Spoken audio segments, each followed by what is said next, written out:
Hello student, welcome to my YouTube channel. आज JAC model question 2022 का set 2 का section C लाए हैं।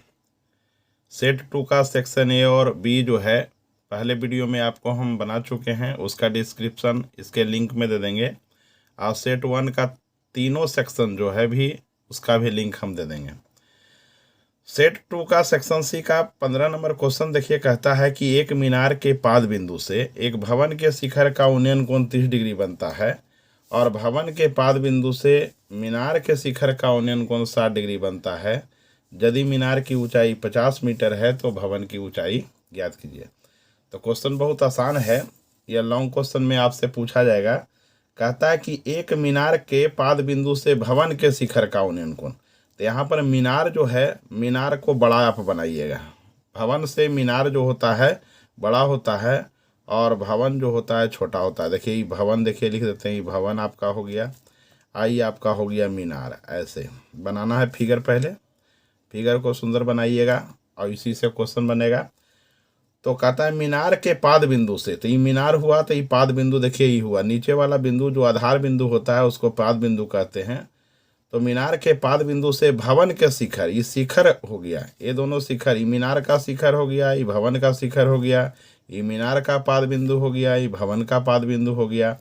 तो मीनार के पाद बिंदु से भवन के शिखर का उन्नयन कोण 30 डिग्री, देखिए उन्नयन कोण 30 डिग्री पाया जाता है। उन्नयन कोण माने नीचे से ऊपर देखने पर 30 डिग्री पाया जाता है। और भवन के पाद बिंदु से मीनार के शिखर का उन्नयन कोण 60 डिग्री पाया जाता है। तो इसको हम 60 डिग्री देखिए बना देते हैं, ये 60 डिग्री पाया जाता है। ऐसे यदि मीनार की ऊंचाई 50 मीटर है, यानी मीनार जो मांगने हैं, तो इसकी हाइट आपका दिया हुआ है 50 मीटर, ये मीनार की हाइट, ठीक है।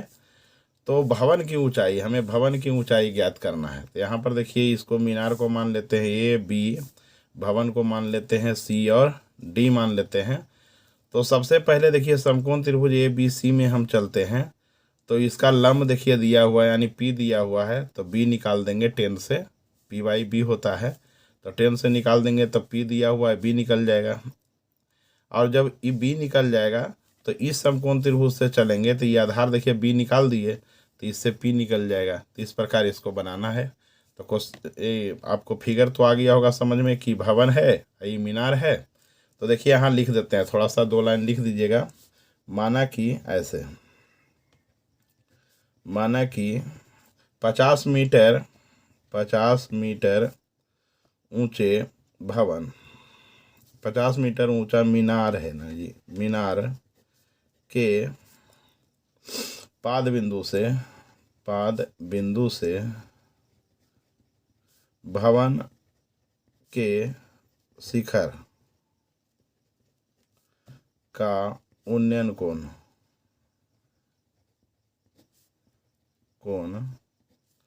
30 डिग्री तथा भवन के पाद बिंदु से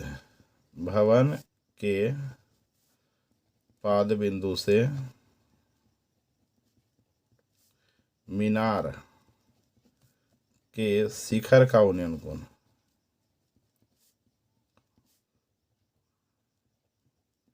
कोण 60 डिग्री बनता है।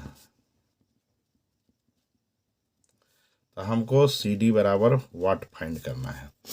अब देखिए इसको आप बनाते हैं। तो सबसे पहले समकोण त्रिभुज चलते हैं ए बी सी में। यहाँ लिख दीजिएगा समकोण त्रिभुज ए बी सी में। ए बी सी में चलते हैं। तो देखिए ए बी सी में 10 जो है 60 डिग्री बन रहा है, तो यहाँ लिख दीजिएगा 10 आपका हो जाएगा 60 डिग्री बराबर हो जाएगा ए बी बटा हो जाएगा बी सी। 10 बराबर होता है पी बाई बी, तो पी हो गया आपका ए बी और बी हो गया आपका बी सी। 10 60 डिग्री का वैल्यू √3 होता है। ए बी का वैल्यू देखिए 50 दिया हुआ है, 50 मीटर ऊंचा मीनार था, तो 50 बाई हो जाएगा ये आपका बी सी। अब बी सी इसको निकाल लीजिएगा, तो बी सी इक्वल टू क्या हो जाएगा 50 बाई √3। देखिए ये क्वेश्चन फर्स्ट आ गया। अब देखिए समकोण त्रिभुज चलते हैं बी सी डी में। ये बड़ा समकोण बन रहा है, बी सी तो आपका फाइंड यहाँ हो चुका, तो यहाँ लिख देते हैं समकोण त्रिभुज बी सी डी में। तो बी सी डी में 10 जो है 30 डिग्री, तो आप लिख दीजिएगा 1030 डिग्री, 1030 डिग्री बराबर हो जाएगा CD/BC। 1030 का वैल्यू 1/√3 होता है। CD आपको फाइंड करना है, भवन की ऊंचाई। BC देखिए हम लाए हैं 50√3 लाए हैं। यहाँ लिख दीजिएगा समीकरण 1 से, समीकरण 1 से, काहे कि BC को हम समीकरण 1 में लाए थे ना। अब देखिए इसको क्रॉस मल्टीप्लिकेशन कर दीजिए, इससे इसमें, इससे इसमें, तो इससे इसमें मल्टीप्लाई कीजिएगा, इससे इसमें मल्टीप्लाई कीजिएगा, कितना आएगा √3 CD आपका आ जाएगा, इजक्वल टू इससे मल्टीप्लाई कीजिएगा 50/√3 आ जाएगा। तो CD इजक्वल टू आपका हो जाएगा, CD इजक्वल टू 50/√3, गुना में है तो गुना वाला बटा में आ जाएगा √3।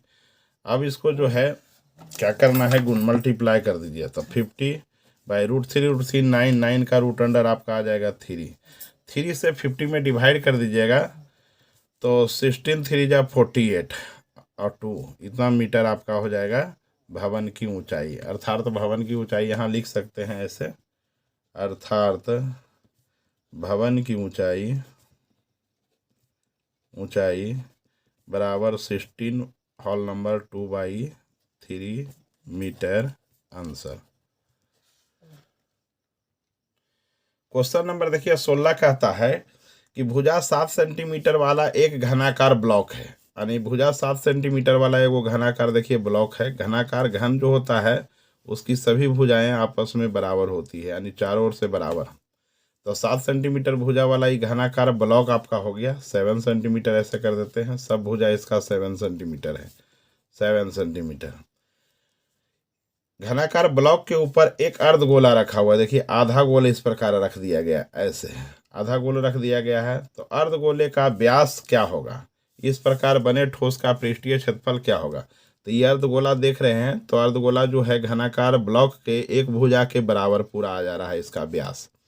तो अर्धगोले का व्यास हो जाएगा 7 सेंटीमीटर। अर्धगोले का व्यास लिख दीजिएगा, अर्धगोल का व्यास आपका हो जाएगा 7 सेंटीमीटर। काहे कि भुजा के बराबर में इसका अर्धगोल रखा हुआ है, तो जितना इसका भुजा होगा उतना अर्धगोले का व्यास हो जाएगा। तो अर्धगोल का व्यास हो गया 7 सेंटीमीटर, तो त्रिज्या आपका हो जाएगा 7/2 सेंटीमीटर। व्यास का आधा त्रिज्या होता है। अब घन की प्रत्येक भुजा दिया हुआ है 7 सेंटीमीटर। यहाँ पर देखिए लिख देते हैं घन की प्रत्येक भुजा, घन की प्रत्येक भुजा आप लिख दीजिएगा 7 सेंटीमीटर। अब इसका कहता है ठोस का है न, बने ठोस का पृष्ठीय क्षेत्रफल ज्ञात कीजिए। तो इसका पृष्ठीय क्षेत्रफल ज्ञात करना है, तो ठोस का पृष्ठीय क्षेत्रफल लिख दीजिएगा, ठोस का पृष्ठीय क्षेत्रफल, ऐसे। तो ठोस का पृष्ठीय क्षेत्रफल, ठोस जो बना है घन से बना है और अर्धगोल से बना है, तो घन का पृष्ठीय क्षेत्रफल और अर्धगोल का पृष्ठीय क्षेत्रफल। तो घन का पृष्ठीय क्षेत्रफल 6 से भुजा स्क्वायर होता है, 6a स्क्वायर, यानी 6 गुने भुजा स्क्वायर प्लस हो जाएगा अर्धगोल का पृष्ठीय क्षेत्रफल। तो गोले का पृष्ठीय क्षेत्रफल 4πr स्क्वायर होता है, तो अर्धगोल का तो 2πr स्क्वायर होगा। तो 2πr स्क्वायर में 1πr स्क्वायर को आपको घटा देना है, काहे कि यहाँ पर जब अर्धगोल को रखा गया है तो यहाँ गोला ऊपरी भाग में, घन के ऊपरी भाग में गोला पूरा रूप से टच किया है गोलंबर से, इसलिए 2πr स्क्वायर में 1πr स्क्वायर को घटा देना है। इस रूल को आपको याद रखना है। अब इसको 6a स्क्वायर, ए जो है भुजा है, प्लस इसको घटा दीजिए तो ये हो जाएगा आपका πr स्क्वायर। अब इसका मान बैठा दीजिए, तो 6a देखिए 7 दिया हुआ है, तो 7 का स्क्वायर हो जाएगा, प्लस पाई का मान 22/7 हो जाएगा। आर आपका 7/2 आया, तो इसको आप 2 बार आराम से लिख दीजिए ऐसे। 7 से मैंने आप काट दीजिए, 11 दूनी 22 देखिए कट गया। इसको गुना कर दीजिए, 7 का वर्ग कितना हो जाएगा, 49 हो जाएगा। 49 में 6 से गुना कर दीजिए, तो 9 6 54 के 4 हाथ में रहा 5, और 6 चौक 24, 5 हो जाएगा 29, 200 हो जाएगा आपका 94, प्लस 11 में 7 से गुना कीजिएगा तो 11 7 77 बटा हो जाएगा 2। अब इसको क्या करना है, 77 में 2 से भागा दीजिए, तो 294 प्लस हो जाएगा 3 दूनी 6, 8 दूनी 16, 5 दूनी 10।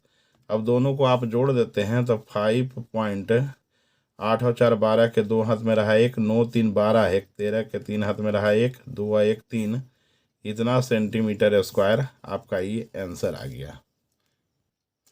अगला क्वेश्चन है 17 नंबर आपका। देखिए 17 नंबर थोड़ा क्वेश्चन बड़ा दिया हुआ है। कहता है कि एक जूस बेचने वाला अपने ग्राहक को चित्र में दर्शाए गए गिलास से दूध देता है। चित्र में जो दिया गया इसी से उसको दूध देता है। यह गिलास जो है बेलनाकार है। बेलनाकार का आंतरिक व्यास जो दिया हुआ है आपका 5 सेंटीमीटर। यह व्यास जो है आपका 5 सेंटीमीटर पूरा डायमीटर ऐसे दिया हुआ है। परंतु गिलास के निचले आधार में एक उभरा हुआ अर्धगोला है। देखिए नीचे में एक और अर्धगोला है। तो अर्धगोला जब इस उभार में रहेगा, उभार इस प्रकार रहेगा तो गिलास में दूध जो है थोड़ा कम अटेगा, काहे कि ऊपर उठा हुआ भाग है तो इतने स्पेस बच रहा है, इसी एरिया में दूध अटेगा। तो ये अर्धगोला जो है उठा हुआ है तो दूध इसमें क्या उठेगा, कम अटेगा। तो गिलास की धारिता कम हो जाती है। अर्धगोला के कारण गिलास की धारिता यानी आयतन, धारिता आयतन को कहते हैं, जिसको अंग्रेजी में वॉल्यूम कहते हैं, तो कम हो जाती है। गिलास की ऊंचाई देखिए 10 सेंटीमीटर दिया है, तो गिलास की वास्तविक धारिता ज्ञात करें। यहाँ पर पाई का वैल्यू जो है 3.14 बैठाना है। तो सबसे पहले इस बात को ध्यान देना है इसमें कि गिलास का व्यास आपका दिया हुआ है 5 सेंटीमीटर, ऐसे लिख दीजिएगा। तो व्यास का आधा त्रिज्या होता है, तो 5/2 सेंटीमीटर आपका रेडियस हो जाएगा। इसकी हाइट आपका दिया हुआ है 10 सेंटीमीटर। तो लिख दीजिएगा गिलास, कहता है गिलास की वास्तविक धारिता। तो गिलास की वास्तविक धारिता देखिए ऐसे, गिलास की वास्तविक धारिता, धारिता का मतलब अभी आपको हम बताए आयतन। तो गिलास की वास्तविक धारिता, तो बेलन के आकार का गिलास है तो बेलन के आयतन में अर्धगोल का आयतन को आप घटा दीजिएगा, काहे कि यह उभरा हुआ गोला दिया हुआ है, काहे कि दूध इसमें जो है या कोई भी वस्तु कम अटेगा। तो बेलन के आयतन में अर्धगोले के आयतन को घटा दीजिएगा। तो यहाँ लिख देते हैं बेलन का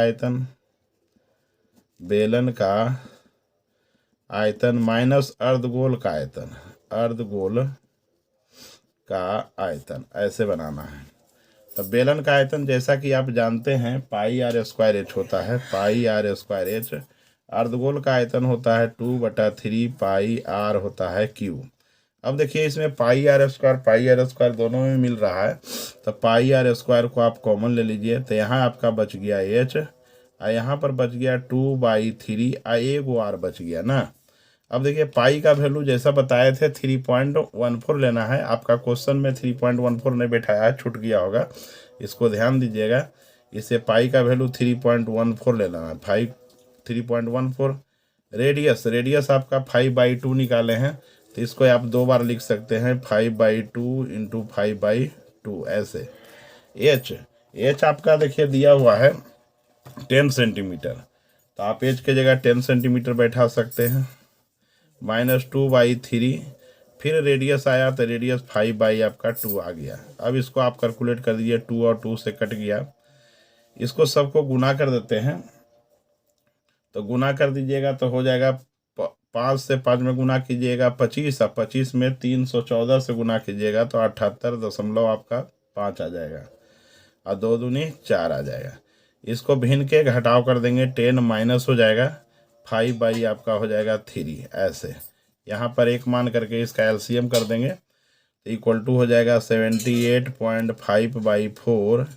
और देखिए 3 1 का एलसीएम 3 हो गया, 1 से 3 में डिवाइड करेंगे 3 3 10 जा 30 आ जाएगा, माइनस आ जाएगा 5, इक्वल टू हो जाएगा 78.5 हो जाएगा 4 इंटू हो जाएगा। इसको आप घटा दीजिए तो 25 आ जाएगा आपका 3। अभी दोनों को गुना कर दीजिएगा तो 1962 आपका 5 आ जाएगा।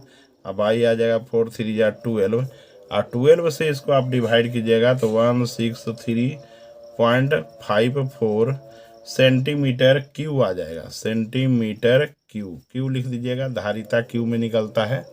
आपका ये आंसर हो गया क्यू, सेंटीमीटर क्यू लिख दिया। इस प्रकार 17 नंबर हो गया। अब 18 पर विचार करते हैं। क्वेश्चन नंबर 18 है कि निम्न आंकड़ों का माध्य ज्ञात कीजिए। तो सेट 1 में पिछला वीडियो में हम माध्य निकालने के लिए आपको सिखाए थे, इसमें फिर माध्य दिया हुआ है, तो देखिए माध्य बताते हैं। तो माध्य बनाने के लिए देखिए पहले इसको नोट कर दीजिएगा, वर्ग अंतराल ऐसे करके वर्ग अंतराल कर दीजिएगा। उसके बाद बारंबारता आपका दिया हुआ है तो बारंबारता कर दीजिएगा, 2 लाइन। एक मध्य बिंदु का कॉलम बना दीजिएगा, इसको हम लोग कहते हैं मध्य बिंदु। ऐसे मध्य बिंदु यहाँ पर एफ आई और एक्स आई का कॉलम बना दीजिएगा। मध्य बिंदु को एक्स आई बोलते हैं, बारंबारता को एफ आई बोलते हैं। वर्ग अंतराल में देखिए दिया है 0 से लेकर के 20 तक, फिर 20 से लेकर के आपका 40 तक, फिर 40 से आपका दिया हुआ है 60 तक, 60 से दिया हुआ है 80, और फिर आपका 80 से दिया हुआ है 100। उसके बाद बारंबारता आपका दिया हुआ है 17 दिया हुआ है, फिर 28 दिया हुआ है, फिर 32 दिया हुआ है, फिर आपका 24 दिया हुआ है, फिर आपका 19 दिया हुआ है। इसको क्लोज कर देते हैं इस प्रकार। अब इसमें ध्यान देना है कि मध्य बिंदु निकालना है। तो मध्य बिंदु निकालने के लिए सिखाए थे कि 0 और 20 को जोड़ दीजिए, दोनों को आधा कर दीजिए, ये दोनों को जोड़ना है और आधा कर देना है, मध्य बिंदु निकल जाएगा। तो 20 में 0 जोड़िएगा तो 20 आएगा, 20 में आधा कर दीजिएगा 20 को तो आपका 10 आ जाएगा। इस प्रकार 10 लिख देना है। ये 28 है आपका दिया हुआ। 40 और 20 को जोड़ दीजिएगा 60, और 60 का आधा कितना हो जाएगा, 30 हो जाएगा। फिर देखिए 60 और 40 दोनों को जोड़ देंगे तो आ जाएगा 100, 100 का आधा है आपका 50 आ जाएगा। तो यानी 20 का देखिए ये अंतर है, तो 20 का अंतर आप बढ़ सकते हैं। तो 50 में 20 बढ़िएगा तो 70 आएगा, 70 में 20 बढ़िएगा 90 आएगा। नहीं तो ये दोनों को जोड़ देना है 100 और 80, 180 और 180 का आधा 90। मध्य बिंदु आ गया होगा निकालने के लिए। अब देखिए एफ आई एक्स आई, तो एक्स आई तो मध्य बिंदु को कहते हैं, एफ आई बारंबारता को कहते हैं। अब ये दोनों को गुना कर दिए तो 70 में 10 से गुना कर देंगे तो 170 आ जाएगा। फिर आप 28 से 30 में गुना कर दिए तो 800 आपका 40 आ जाएगा। 32 में 50 से गुना कर दीजिएगा तो 1600 आ जाएगा। ऐसे 24 से 70 में गुना कीजिएगा, 64 168 होता है तो 1680 आ जाएगा। और 19 में 90 से गुना कीजिएगा तो 19 नमा होता है 171, एक 0 आ जाएगा। इस सब को जोड़ दीजिए तो ये 0 आ जाएगा। 8 है 1 9, 9 और 4 13, 13 और 7 20 के शून्य हाथ मेरा 2, 7 2 9, 9 6 15, 15 और 6 21, 8 29, 31 के शून्य हाथ मेरा 3, 3 3 आपका आ गया 6। इसको आप जोड़ दीजिएगा तो 120 आ जाएगा। देखिए एकदम सिंपल था।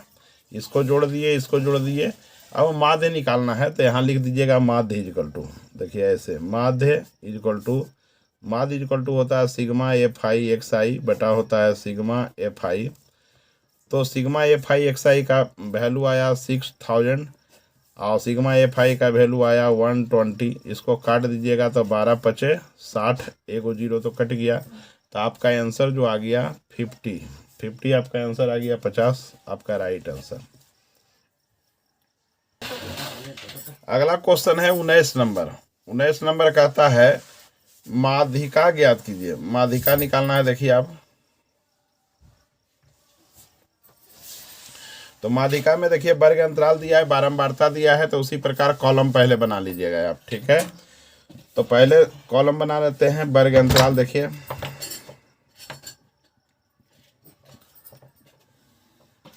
उसके बाद बारंबारता और माध्यिका निकालने के लिए एक संचयी बारंबारता होता है। तो यहाँ पर आप लिख दीजिएगा संचयी बारंबारता ऐसे। माध्यिका में संचयी बारंबारता जरूरी होता है निकालना। 0 से देखिए 10 तक दिया है, फिर 10 से आपका 20 दिया हुआ है, 20 से आपका दिया हुआ है, ये 10 से 20 है, 20 से आपका फिर 30 दिया हुआ है, 30 से आपका 40 दिया हुआ है, और 40 से आपका दिया है 50। इसको देखिए क्लोज कर देते हैं।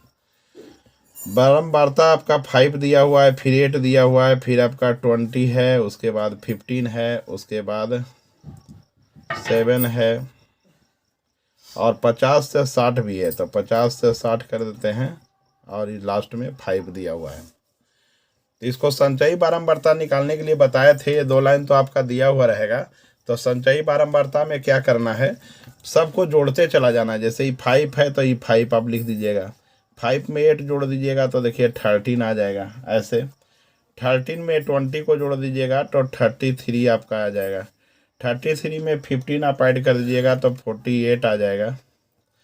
48 में आप 7 को ऐड कर दीजिएगा तो 55 आ जाएगा। आप 55 में 5 को ऐड कर दीजिएगा तो आपका 60 आ जाएगा। ठीक है, इसको भी ऐड आप कीजिएगा तो 60 ही आएगा, यानी दोनों बराबर आ जाएगा। तो इसमें क्या करना है, n/2 पहले कर देना है। देखिए n/2 यानी n/2 हो जाएगा, 60/2 हो जाएगा। 2 से इसको काट दीजिए तो 30 यानी 30 आ गया। तो सबसे पहले देखना है कि 30 रुपीज़ हमको कौन देता है। तो 30 जो है 33 वाला तो दे देगा। 33 जो है 30 से बड़ा है, यानी 33 जो है 30 से आपका बड़ा है तो ये दे देगा। तो ये आपका संचयी बारंबारता का लाइन हो गया। इसी लाइन से आपका संचयी बारंबारता मैंने पकड़ा रहा है कि संचयी बारंबारता, इसी लाइन से आपको माध्यिका बनाना है।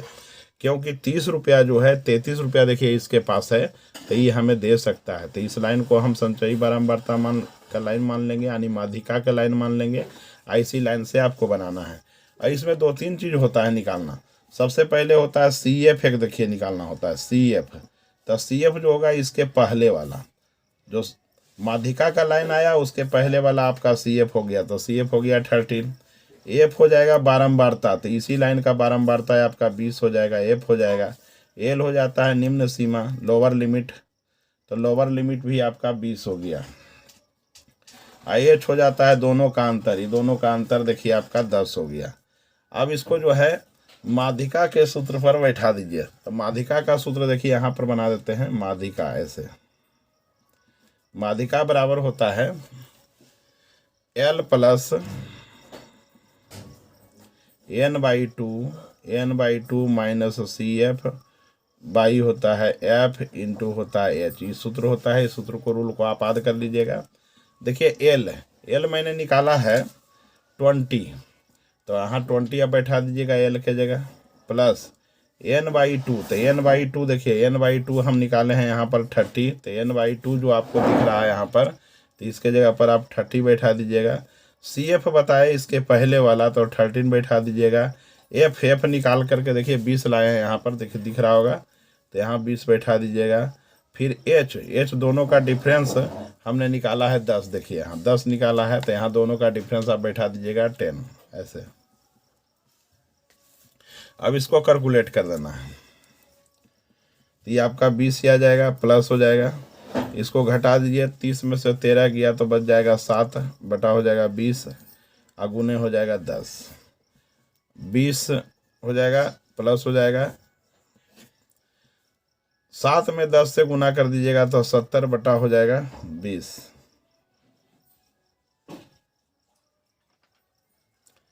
यहाँ पर थोड़ा सा घटाने में लगता है गलती हो गया। 30 में से आपका 13 चला जाएगा, तो 30 में से 13 जाएगा तो 17 बचेगा ना, 17। तो यहाँ हो जाएगा 117। 30 में से 13 गया तो 17, और 17 में 10 से गुना किए तो 170 आ जा रहा है। यहाँ पर गलती हो गया। देखिए 20 ठीक है, 30 में से 13 घटा दिए तो 17 बच गया, बटा 20 गुना 10, और 17 से 10 में गुना कर दिए तो 170 आ गया। 170 बटा हो गया 20, बाई हो जाएगा 1। अब इसका भिन्न का जोड़ कर दीजिए तो ये 20 आ जाएगा। 1 से 20 में भागा दीजिएगा तो 20 आएगा, 20 से 20 में गुना कीजिएगा तो 20 दिसंबर 400 आपका आ जाएगा, प्लस 20 से 20 में भागा दीजिएगा तो 1 आएगा, 1 से 170 में भागा दीजिएगा तो 170 आ जाएगा। आप दोनों को जोड़ दीजिए तो 570 आ जाता है, बटा जाएगा 20। इसको काट देते हैं, तो काट दीजिएगा तो डिवाइड करेंगे तो कितना आ जाएगा, 2 दूनी 4, 8 दूनी 16 और 2 पचे 10। यही आपका आंसर आना चाहिए 28.5। फिर से इसको देख लीजिएगा, यहाँ पर 7 लिखा गया था, 17 होना चाहिए बताए। 30 में से 13 चला गया तो 17 बचा, 70/20 इंटू 10 हो गया। 20 देखिए नोट कर दिए, 17 में 10 से मल्टीप्लाई किए 170 हो गया, बाई 20 हो गया। 21 का एलसीएम लिए तो 20 हो गया। 1 से 20 में डिवाइड किए 20 में 20 से मल्टीप्लाई किए तो 400 आ गया। 20 से 20 में डिवाइड किए तो 1 से 170 में मल्टीप्लाई किए 170 और दोनों को ऐड किए तो 570/20 आया। 0 0 कट कर दिए और 2 से इसमें डिवाइड कर दिए तो 28 पॉइंट आपका 5 आंसर आ गया। इस प्रकार दूसरा जो था सेक्टर आपका, उसका सेक्शन सी समाप्त हुआ। आप यदि हमारे चैनल पर नए हैं तो हमारे चैनल को सब्सक्राइब कर दीजिएगा, बेल आइकन को दबा दीजिएगा ताकि कोई भी वीडियो डाले तो सबसे पहले आपको नोटिफिकेशन मिले। इसे आप दोस्तों में ज़रूर शेयर कीजिए, काहे कि बहुत इंपॉर्टेंट क्वेश्चन है। और ज़्यादा से ज़्यादा लाइक कीजिए, आप लाइक करना कभी ना भूलिए, क्योंकि आपका लाइक ही हमें वीडियो बनाने के लिए मोटिवेट करता है। Thank you. नेक्स्ट वीडियो में मिलते हैं नए सेट के साथ।